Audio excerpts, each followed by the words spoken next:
राधे राधे दोस्तों। नमस्कार दोस्तों।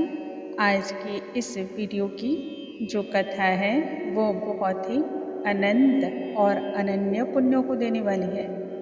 इस रहस्यमयी कथा को आप भी सुनने के बाद चौंक जाने वाले हैं। कृष्ण की पूजा और भक्ति ये तो हम सभी जानते हैं कि कितनी फलदायी है, परंतु जब तक राधा का नाम न लिया जाए तब तक कृष्णा अधूरे हैं। राधा कृष्णा एक ही नाम है और किसी एक का नाम कभी भी नहीं लिया जाता है।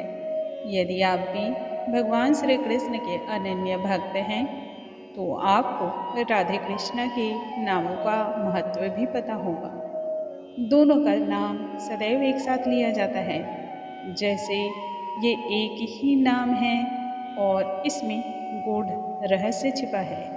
राधे के बिना कृष्ण अधूरे हैं और कृष्ण के बिना राधे। दोनों के प्रेम की मिसालें दी जाती है। पुराणों में इस बात का वर्णन मिलता है कि राधा का जन्म भगवान श्री कृष्ण से पूर्व हुआ था। भगवान श्री कृष्ण से उम्र में राधा बड़ी थी, परंतु उन्होंने तब तक अपनी आंखें नहीं खोली जब तक भगवान श्री कृष्ण के उन्होंने दर्शन नहीं किए। ऐसे प्यार को और आप क्या कहेंगे? ऐसे में मन में ये प्रश्न तो आता ही है, राधा का जन्म पहले क्यों हुआ, किस प्रकार हुआ?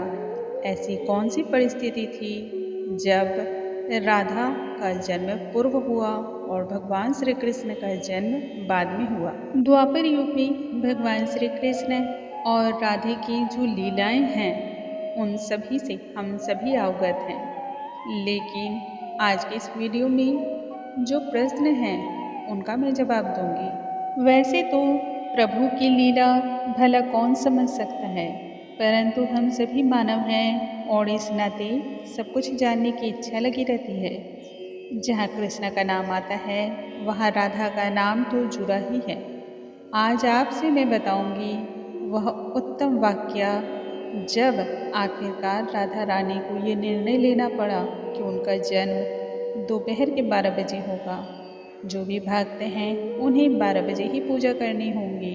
आखिरकार राधा रानी को ऐसा निर्णय क्यों लेना पड़ा और ऐसी कौन सी बातें थी, इसके लिए हम थोड़ा सा पहले चलते हैं।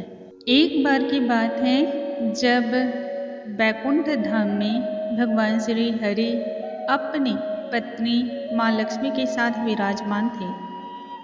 तब उन्होंने माँ लक्ष्मी से कहा, हमारे पृथ्वी पर अवतरित होने का समय आ गया है और इस नाते उन्हें पृथ्वी लोक पर जाना पड़ेगा। पृथ्वी लोक पर जन्म उन्हें लेना होगा।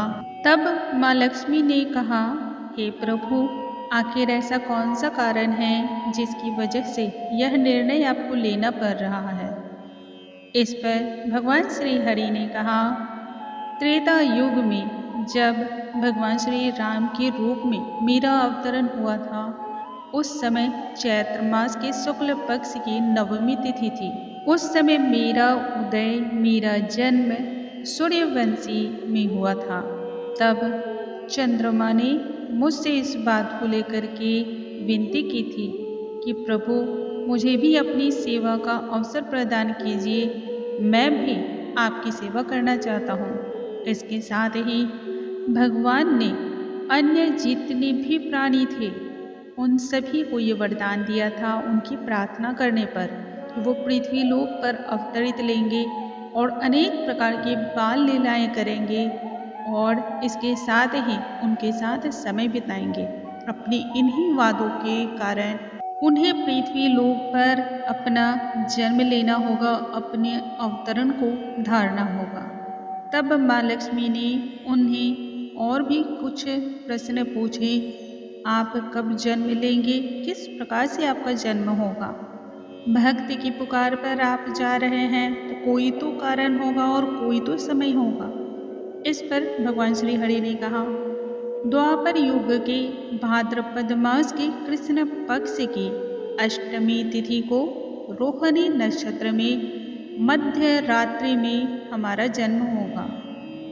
तब माँ लक्ष्मी उनसे क्रोधित हो गई और बोली कि हे प्रभु, आप बहुत ही लीलाएं रचते हैं, परंतु ऐसी कौन सी बात है जो अपने भक्तों को इतना अधिक आप व्यथित कर रहे हैं, इतनी प्रकार की परेशानियों में डालना चाहते हैं। आप तो भक्त की पुकार पर जाना चाहते हैं। तब ऐसा क्या हुआ जो मध्य रात्रि का समय आपने चुना है? मध्य रात्रि तक जो भी भक्त हैं वो भूखे प्यासे कैसे आपके भजन को करेंगे? आप उन्हें इतना कष्ट क्यों देना चाहते हैं? क्या भक्ति करना इतना बड़ा गुनाह है? क्या भक्त बनना और उसके लिए परीक्षाएं देनी पड़ती हैं? एक भक्त से कितनी परीक्षाएं आप लेंगे? आखिर क्यों आप इतने प्रकार की लीलाओं के साथ अपने जन्म को लेना चाहते हैं? तब भगवान विष्णु ने माँ लक्ष्मी से कहा, हे लक्ष्मी, तुम मेरी बात को समझो। मेरा जन्म जब त्रेता युग में हुआ था, राम के रूप में जब मेरा अवतरण हुआ था, तब शुक्ल पक्ष से था। दूसरा, उस समय मैं सूर्यवंशी में जन्म ले रहा था। इस पर चंद्रमा को किसी भी प्रकार का सेवा का मौका नहीं मिल पाया। तब चंद्रमा ने मुझसे वचन लिया था, जब आने वाले समय में आपका अवतरण होगा तब यह सेवा आप मुझसे करवाने की चेष्टा करें। आप मुझे यह सौभाग्य प्रदान करें कि मैं आपकी सेवा कर पाऊँ। तब मैंने उसे वचन दिया था कि जब मेरा अवतरण होगा तब मैं आपको यह सेवा प्रदान करने का मौका दूंगा। इसलिए मैंने कृष्ण पक्ष की अष्टमी तिथि को, जब मध्य रात्रि का समय होगा, जिस समय सारे जन सो चुके होंगे, जितने भी भक्त हैं वह उस समय गहरी निद्रा में होंगे, तब सबसे पहले मेरा दर्शन जो करेगा वो चंद्रमा ही करेगा। इसलिए मुझे मध्य रात्रि का समय चुनना पड़ रहा है। इस पर माँ लक्ष्मी बहुत ज़्यादा क्रोधित हो गई और बहुत ज़्यादा जो है वो कष्ट में आ गई। लेकिन वो जानती थी कि प्रभु की लीला अपार है। इस बात का कोई था नहीं पा सकता है कि भला कौन कौन सी बातें और भी हो सकती हैं। उसी समय माँ लक्ष्मी ने इस बात को वचन दिया और भगवान श्री हरि से कहा, मैं अपने भक्तों को कभी इतना कष्ट नहीं दूंगी। मैं नहीं चाहती कि मेरे भक्त भी भूखे प्यासे रहकर मेरी पूजा और अर्चना करें।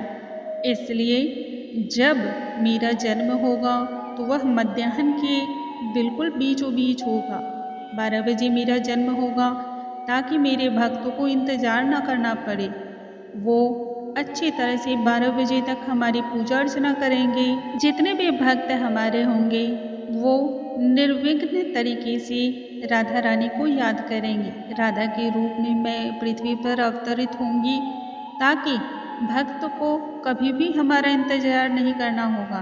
12 बजे तक पूजन विधि को करने के बाद भक्त अपने व्रत को खोल सकते हैं। उसके बाद सभी भक्त उत्सव मनाएंगे, हर्षोल्लास के साथ गाएंगे, नाचेंगे और खूब सारी खुशियाँ मनाएंगे। हर्षोल्लास का एक अलग ही वातावरण हो जाता है। मैं अपने भक्तों को किसी भी प्रकार से ना तो कष्ट दूंगी और ना ही उनकी किसी भी मनोकामना को पूर्ण करने में देरी लगाऊंगी। उनकी इस बात से भगवान श्री हरि अत्यधिक प्रभावित हुए और तब उन्होंने वचन दिया, हे लक्ष्मी, पृथ्वी पर मेरा नाम कृष्ण के नाम से होगा और तुम्हारा नाम राधा रानी होगा। भक्त मेरा नाम पुकारेंगे जब जब, तो भले ही मुझे आने में देर हो जाएगी, लेकिन जब जब भक्त तुम्हें आवाज़ देंगे, तुम्हारा नाम लेंगे, तो मैं स्वतः ही खींचा चला आऊँगा। भक्त जब भी तुम्हारे नाम का स्मरण करेंगे तब तब मैं वहाँ विराजमान होऊंगा। हे राधे, इसलिए हमारा नाम सदैव तुम्हारे साथ है और तुम्हारा नाम सदैव मेरे साथ है। बोलो जय श्री कृष्णा, जय श्री राधे, राधे राधे, राधे कृष्णा।